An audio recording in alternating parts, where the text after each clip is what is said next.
Stu Fulton here in Japan, sending you the best news, reviews, previews, interviews, all the views from the land of the rising sun, pro wrestling, pro grappling, kickboxing, mixed martial arts, and especially a focus on those who are responsible for releasing the Kraken.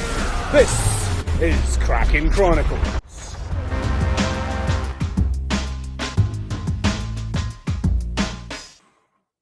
Stu Fulton here, your man in Japan, and this chapter in the book of Warrior Chronicles takes us back to the golden K1 World Grand Prix heavyweight kickboxing days. My guest today was born in Greece, grew up in Denmark, and is a long-term resident in Japan. He is a decorated karateka, having placed and won titles on the European and world stages. He's an actor appearing in Japanese TV and film, a writer of his own account as a live-in student in the notoriously brutal Kyokushin Karate organization, and was the 2001 K1 Japan Grand Prix champion. Nicholas Pettis, the blue-eyed samurai, welcome to Kraken Chronicles. Thank you very much. Oz, good morning. Yep, it's a nice, bright, sunny spring morning here in Tokyo, and we're ready to rock. It's a fantastic day. I woke up thinking to myself, it's going to be nice and warm today. I'm going to enjoy my bicycle ride around Tokyo. Nice one. Let's jump right in. Hashtag what's Nick doing? What's going on right now? Well, I'm on a podcast with you. You've got other things. You juggle a lot of things. Yeah, that's the quick answer. Currently, what's Nick doing? I just got back from Bulgaria, hosting Senshi. And then I am working on getting ready for a movie. So I auditioned for a movie last year. It's a Netflix show. and which I'm not supposed to talk too much about, but I play a villain, and I've gone through the last 3 months of extensive acting lessons, which has been quite the experience, to be honest. That sounds like a lot of fun. Always taking it up a notch, man. Much respect. It's a lot harder than I like, because I've done a lot of movies and TV shows and stuff like that, and you know, just in Japan, they look at you as the foreign talent. So it's like, yeah, just don't mess up your lines. Or even in some states, I've had like where they say, just make it sound like it sounds Russian, or make it sound like it sounds Spanish or something. You say whatever you want because they don't care. And I'd be like, yeah, whatever. You know, I actually like to try and hone my craft or whatever. And so this time it's like, we're taking you to acting school because we want you to look like a proper actor. And I was like, oh, shit, okay. So that was, it's been a couple of 3 intense months. And now we're down to the final stages of the fine-tuning of the scenes and my lines, and yeah, it's getting close to shooting, so it's exciting. Excellent stuff. That's brilliant, man. When is it due to be released? Is it next year, year after? That's such a great question. We filmed this year. That's all I know. Okay. But normal Hollywood style technical movies, it takes them about a year and a half to edit. So it's probably sometime next year, early, maybe late next year. I don't know. I really don't know. Well, looking forward to the announcements on that. Let's first go back to the 1,000 days in the Young Lions dormitory. You and I both know the Uchideshi system, the living full-time as a student in the dojo, and the concept of konjo. Can you explain how tough that whole time was back when you were a teenager in Japan, and what the konjo aspect, that refusal to break aspect, really means to you?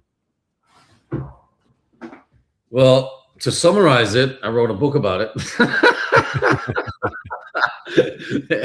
It's called 1,000 Days in the Young Lions Dormitory, Nicholas Pettis, the Blue-Eyed Samurai. Yes. So that's available on Amazon. We're also redoing it. We just are about to release it in Spanish. It's going to be translated into different languages, basically. Konjo is not so much the word I would use. I would use a Japanese word called gaman,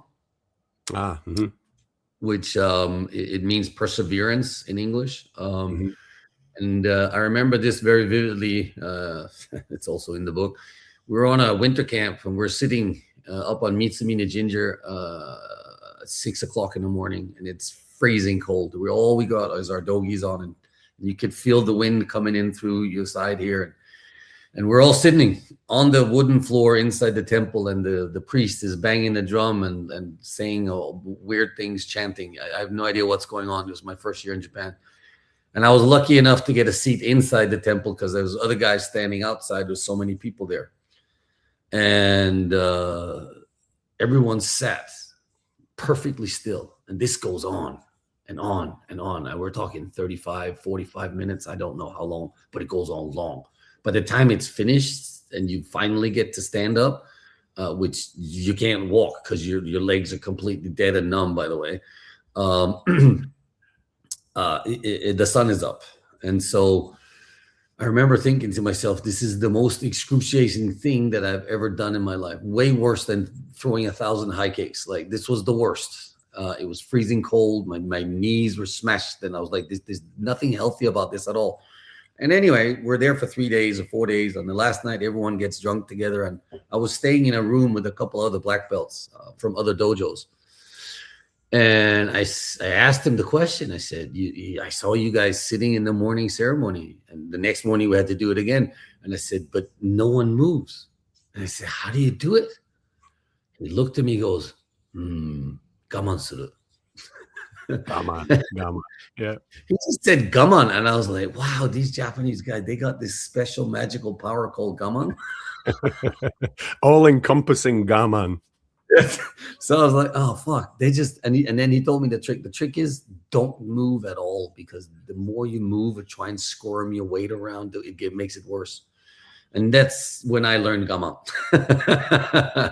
Just accept whatever situation you're in and just, don't move mentally or physically and just stay with it. And that's really what it took to get through the 1,000 days. Right. Yeah.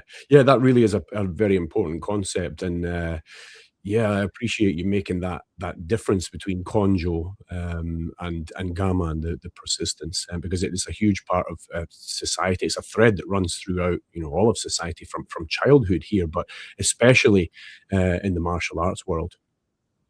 Konjo is a bit more courageable. It's like, that guy's got konjo, konjo aro or something. He's like courageous and he's like willing to take a risk or something like that. And then they'll, like young Japanese, I would say teenagers or whatever, they would test each other about their konjo, right? There's a concept amongst the Yankees in Japan where they have the konjo yaki, where they take a stick of burning incest and they see how long they can keep it burning on their arm before they give up. Konjo yaki. Yeah, that's a bit different to gaman. Very different. Now, in the K1 days, you were known as one of the smaller heavyweight kickboxers, but you were also known for your tenacity and your ferocious low kicks. Which fights stick out in your memory as the toughest? I mean, they're all tough, but I mean, there are two fights which I could talk about very briefly that made an impact on me as a human being, as a fighter. The first time I fought Jerome, not the first and only, thank God for that, the only time I fought Jerome Lebana, there's a moment in the fight where I smacked myself in the face and I literally tell myself, you're not that kid anymore. If you look very carefully during the fight, it's in the first round and he's thundering down on me like Donkey Kong. And I'm like holding back and just trying to protect myself. And then I kind of punch myself in the nose. It's very subtle, but it's just one of those come on, fucking wake up, right? And keep coming forward. And I start fighting back. And I think that moment in time, physically, that specific very moment in time was where I was like, oh, okay, I have a spot here. I have a chance at doing something or creating something for myself and becoming an actual fighter.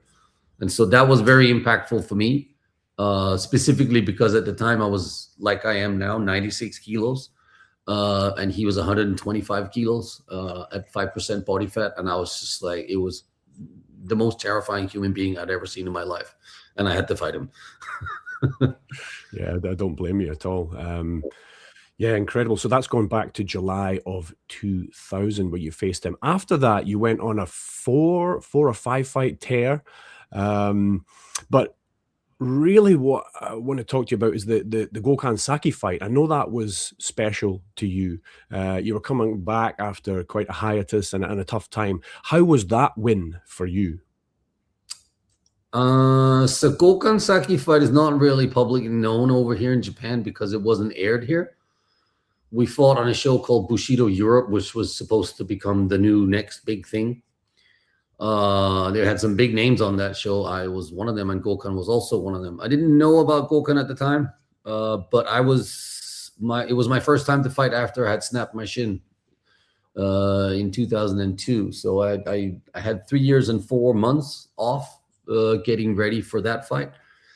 I wasn't necessarily getting ready for that fight, but I got booked for a fight, and then they told me you're fighting Gokhan. My only question was, how tall is he? Because in the heavyweights, I've always only fought people who are a lot taller than me, and it's not easy when they're bigger and heavier. And so they said, he's about your height. And I was like, great, I'm going to win this fight. That was literally my game plan walking into. Little did I know he was a master of left hooks. He's a master of low kicks and high kicks, and it was such an evenly matched fight. Like I remember thinking, wow, the first round, that was war, but I was in such good shape and I was not going to let anything go.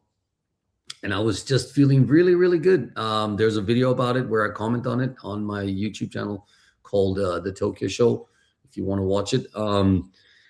We found the footage after years and years and years. Some fan was able to actually send it to me, and I got this CD-ROM with a fight, like, burned into it. And I was like, this is gold. Anyway, we got it, uploaded and everything. And then I broke my leg again in the fight. Like, I literally snapped the small bone on the outside of my shin, I think in the first round, actually. I snitched his elbow and it broke, but I didn't realize it was broken because I was so in the moment, and I just kept fighting. And right at the end of the second round, he threw a low kick that I blocked with my knee. And at the same time, I threw a straight hand and he dropped. And so it was kind of called a down. And then the bell rang and the fight ran out, and then they threw in the towel because he had actually broken his foot on my knee. So we both smashed each other in that fight. And yeah, it was a really, really cool fight. We were actually set to fight in Hawaii again in my last tournament, but in the first round of that fight in Hawaii, I tore my inner thigh muscle, and I literally had to pull out of the tournament, and so that never happened. And he ended up winning that for that tournament in Hawaii. Right. Wow. Great guy, by the way. Yeah, fantastic fighting spirit. Yeah. It really is true what they say about the fighting combat sports. Win or lose, there's a good chance you're going to hospital anyway. It's like, yeah, there's always something. I mean, for me, the last, I'd say, like 10 fights I had, which is most of my fights, which is probably all of them actually, I was always ending up in the hospital. Like, I won the fight, and then I walked to the locker room and I was like, there's something wrong with my leg. Clearly enough, I had it broken. I fight this giant Korean guy on New Year's Eve. It was a great fight. I knock him out in the second round, and boom, there you go, straight to hospital because I broke my knuckle hitting him in the head. I mean, I was not meant to fight in the heavyweights. It's that simple. You fought some absolute beasts, Nick. Seriously, I mean, Alexei Ignashov, like you said, Jerome the Banner, Badr Hari, Peter Ertz, just so many absolute kickboxing monsters. It's phenomenally impressive. So on this podcast, we talk about digging deep and bringing out that inner warrior. Did you always have that ability to bring out the inner warrior? Did all the severe training back in the day teach you how? Or was it through actually getting into the ring that taught you about how to release the Kraken? It's a great question because I feel like I'm just a fantastic actor. And it's crazy because when someone that weighs 125 kilos or 115 kilos and is like 10, 15 centimeters tall, and they call out like the fight records of people, right? Here's Pete Arts, 3 times World Grand Prix K1 champion. He has, 115 fights. And here's Nicholas Pettis, 3 fights, 1 win, 2 losses. You start thinking to yourself, am I in the right ring here? Because I mean, in Japan, there's no boxing commission like sanctioning any of this. It is exactly who they want to put up against, who they want to do.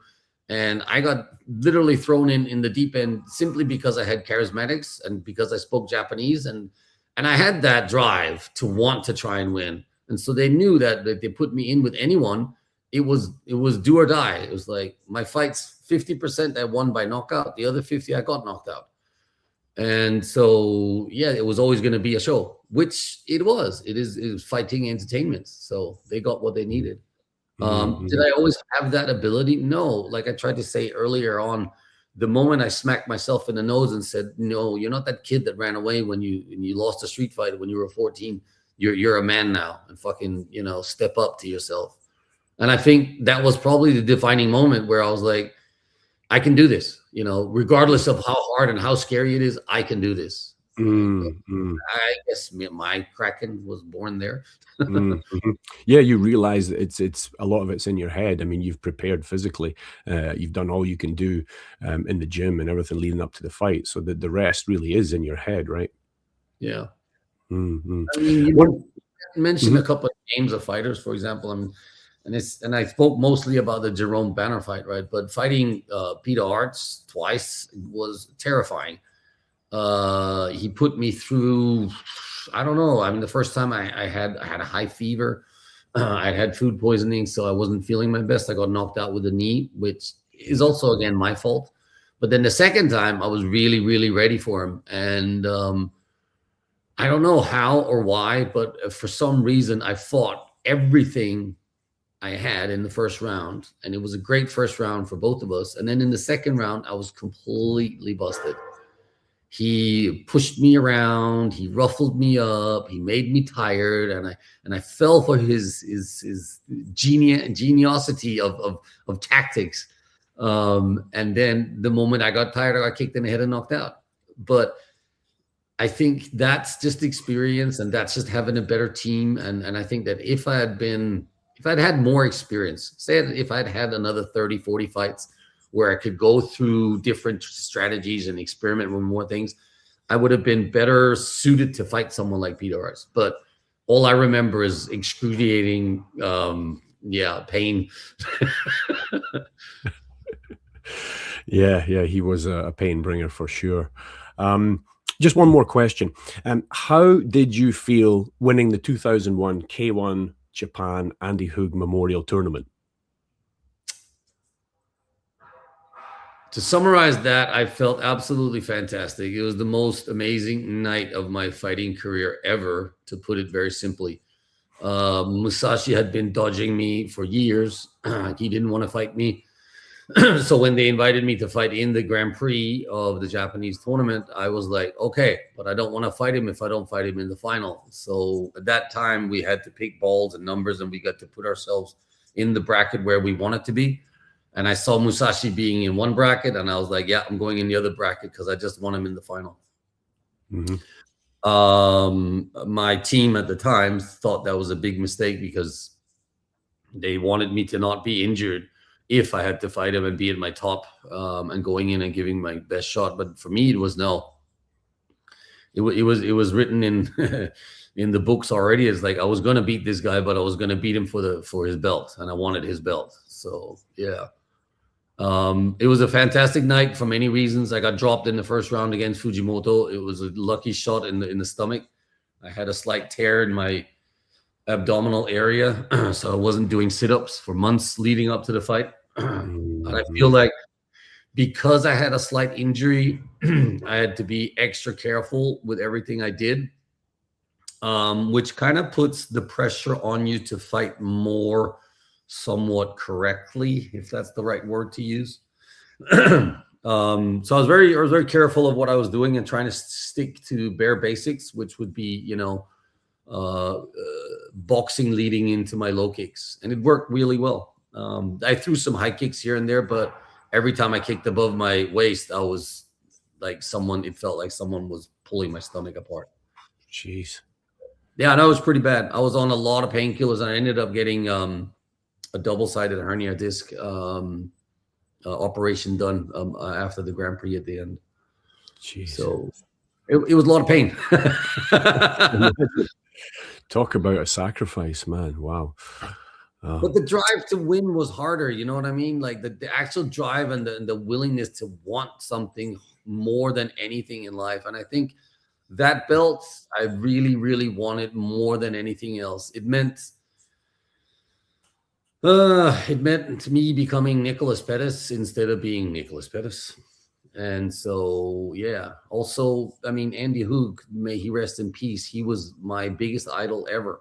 I used to sleep with a poster of him doing an axe kick above my bed when I was Luchadeshi in a dorm. So that was definitely the goal. And that it was his memorial tournament was like, well, I have to honor this also. So there was so much going on that day. Yeah, a lot of emotions as well. Yeah, all the history and everything. Yeah, what an amazing time that was. We could probably talk for absolutely hours about the whole K1 time. But before we wrap up, tell us what you're up to these days. You've already mentioned it at the start of our chat. So Senshi is a big thing right now. Kickboxing, you're going out to Bulgaria every now and then. Tell us about that. And you've got your YouTube channel as well. Yeah.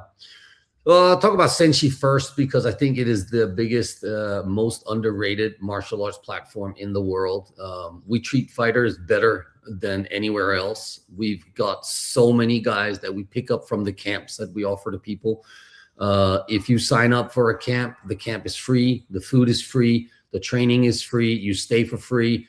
If you can get a ticket and make yourself to Bulgaria, you'll be set up and you'll be trained by the best senseis in the world. We're talking Semi Schilt, Ernesto Hust, Peter Arch used to be there. We've got Albert Kraus, we've got Andy Sauer, we've got Francisco Filio, we've got Glaube Feitosa, we've got Nicolas Pettis, we've got the whole shebangs. And the summer camp, basically, which is coming up in July this year, you could still sign up for it. I highly, highly recommend for anyone who's a teacher or a gym owner or a wannabe fighter, you could get scouted on the tournament, on the training camps, actually. While we train you, we look for fighters who are up and coming, who are potentially ready for the Senshi ring. And on the summer camp, we've got 1,600 students from all over the world coming in and training. And they've got the Junior World Championships in karate. We also do Kudo, which is MMA style. We do kickboxing. We do Muay Thai. They even do sword practicing. If that's what you're into, you could sign up for those kind of lessons. You know, everything that embodies martial arts is there, and it's all free. And it's crazy. At the end of the camp, we have the Fight Night Gala, which I'm the official MC and host for, and the ring is set up on the beach. So you're fighting outside on the beach. The stars are popping out. The sun goes down. You got firecrackers, and you've got incredible just ambience and feeling. And the warriors do come together. I think Senshi, hands down, is going to be bigger than anything else in kickboxing has ever been. It's just a question of time. And we're moving at a pace where everything is going along at just the right time. We will eventually be coming to Japan. We will be going to host shows in Brazil, in Northern America, Australia, in Russia once the war is over, and also in Europe. And so, for me to be part of it in a time where it's just coming and building up is absolutely amazing. I'm very excited about Senshi, to be honest. Yeah, very exciting. Even just that list of names, the coaches there. If anybody is serious about the martial arts, combat sports, and improving themselves and, you know, competing. Not taking that up, not going under the coaching of those guys is you're missing out hugely. It's amazing. There's nothing else like that right now. There's nothing out there in the world like this, I guarantee it. Like this last weekend, we hosted Senshi 30, which is the 30th anniversary event. We had a under 70 kilo Grand Prix, which is an 8-man tournament. We did something spectacular, which means that they also had to fight for the 3rd and 4th place. Now, we give prize money to all fighters. You give a prize money for appearance fee. If you win your first fight, you get a bonus. If you win your second fight, you get a bonus. But even when you place 4th, which means technically you won one fight and then you lose 2 fights, you still get a bonus, right? So we're walking away with a lot of money for the champion. The champion that got crowned was a local fighter from Bulgaria, and he's 19 years old, Rykov, Julian Rykov. You guys want to remember that name. He's 190 centimeters tall, 19 years old. And he fought 11 rounds, I think, 10 rounds to become the champion during that tournament. Which means he went all rounds, all fights, and had an extension in one of the fights. He still won. And the crazy thing about this is we taught him since he was 15 on the camps. Wow, so he's a direct product. Yeah, he's a direct, purebred Senshi blood fighter. And man, it was such a pleasure seeing him fight and go through there and eventually win it. It was really beautiful. That is awesome. There may come a day where we have him on the Kraken Chronicles podcast to talk about his releasing of the Kraken. Keep everybody watching this. Keep your eyes out for this man. Yeah, Julian Rykov. That's what his name is. What else have we got going on? We got a YouTube channel going on. We recently hit 200,000 subscribers on the channel, which is, in my opinion, quite the accomplishment. But clearly, if I set myself out to do something, I want to do it right. And so my goal is to get 1 million subscribers, basically, and actually make it into a business one day. Travel the world, eat about food, culture, and people. That's what it's about. Magic. And your social media, where can everybody follow your latest? Just follow my YouTube channel. That's better. Okay. Yeah, I'm not really that engaged in social media. I mean, I post stuff that I do from the channel or post stuff from Senshi and stuff like that. But I feel like the best engagement I can get is more long-term format. Like these kind of interviews, I feel are very important because you get enough time to actually talk about something. Not so invested in the small, boom, do this, do that, or just, yeah, I had lunch, I had dinner.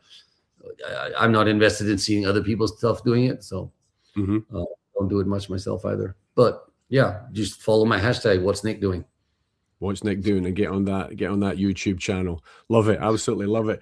Nicholas Pettis, the blue-eyed samurai, thank you for sharing your Kraken stories with us. Thank you very much.